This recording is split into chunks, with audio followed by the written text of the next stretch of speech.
Hiring an executive assistant directly may look cheaper. Working with an EA provider may look easier. But both assumptions can be wrong if you only compare the monthly price. With a direct hire, you may have more control, but you also carry more of the sourcing, assessment, onboarding, management, and continuity of work. With the provider, some of those responsibilities may be handled for you, but only if it's actually included in the service.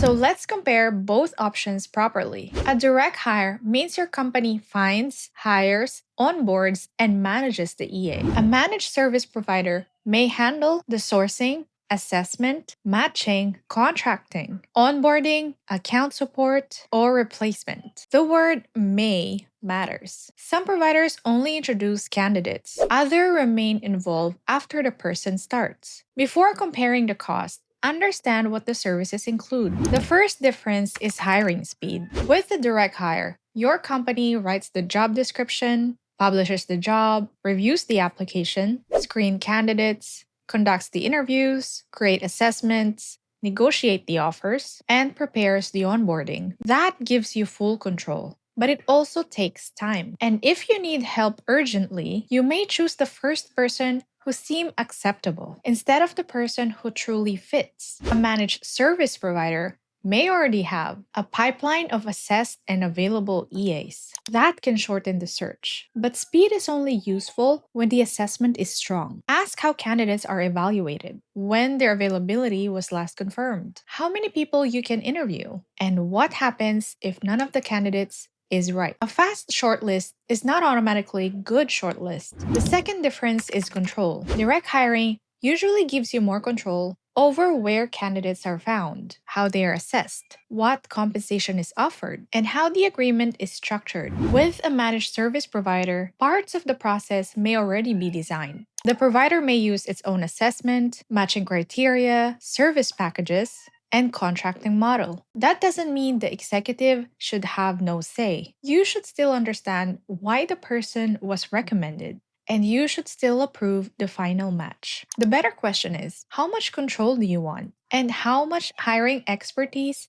do you have? An executive who has successfully hired and managed several EAs may prefer to control the full process. A first-time EA employer may benefit from a provider challenging a vague role or unrealistic expectation. More control is useful when you know how to use it. Otherwise, it can simply create more decisions. The third difference is cost, but salary and service provider fee is not a fair comparison. With a direct hire, you may pay the EA directly, but you may also be paying for job advertising, recruitment time, assessments, contracts, payroll administration, equipment, software, benefits, training, management, and replacement hiring. A managed service provider fee may include the EA's compensation plus recruitment, assessment, matching, onboarding, training, account support, coaching, administration, replacement, and the provider's operating margin. Or it may include only some of those things. A managed service provider charging more than what the EA receives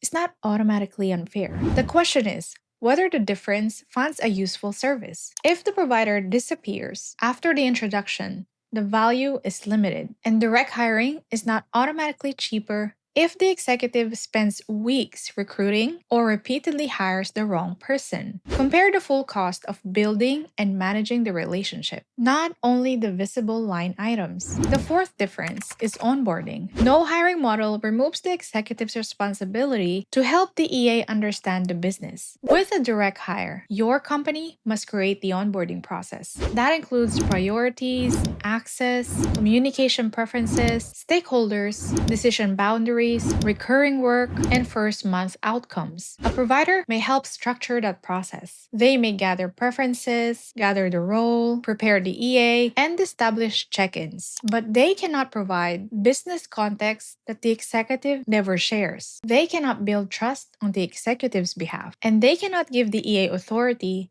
that the client refuses to define. A provider can organize onboarding. It cannot replace the executive's participation in the relationship. The fifth difference is what happens when the EA starts. But the work is not yet as strong as expected. With a direct hire, The executive owns the feedback, coaching, role adjustment, and performance conversations. That can work very well when you give clear and consistent feedback. But some executives wait until they're very frustrated. The EA may not know something is wrong until the relationship is close to breaking. A strong managed service provider may offer early check ins, coaching, role clarification, and help diagnosing the issue. But the provider should support the relationship. It shouldn't become a third manager giving the EA conflicting instructions. Everyone should know who sets the priorities, who gives performance feedback, and what responsibility belongs to the provider. Sometimes the EA needs more development. Sometimes the executive needs to delegate differently. And sometimes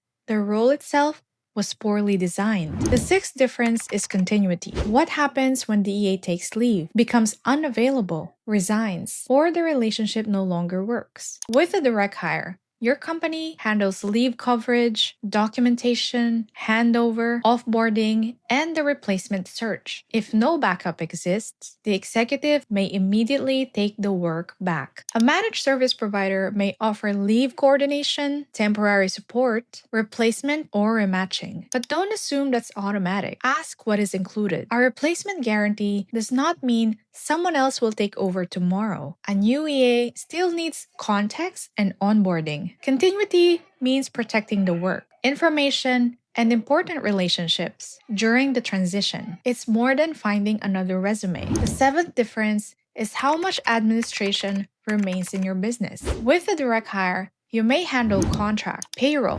benefits, leave, equipment, policies, performance, complaints, documentation, and termination. With the managed service provider, some of that work may shift outside the company, but understand the arrangement. Does the managed service provider employ the EA? Are they an independent contractor? Is the provider only intermediary? Who handles the payment? Who handles leave? Who handles performance review process? And which responsibilities still belong to you? A provider can reduce administration. It cannot outsource the executive's responsibility to communicate clearly, delegate responsibly, and create a respectful working environment. The eighth difference is how the EA becomes part of the business. A direct hire may feel more integrated with the company. They may have a clearer internal career path, closer team relationships, and a stronger sense of belonging. But they can become isolated if they're the only EA and receives little development. An EA working through a managed service provider may have access to coaching, peers, training, or another place to raise concerns. But they may feel divided between the provider and the client. And the client may treat them as external resource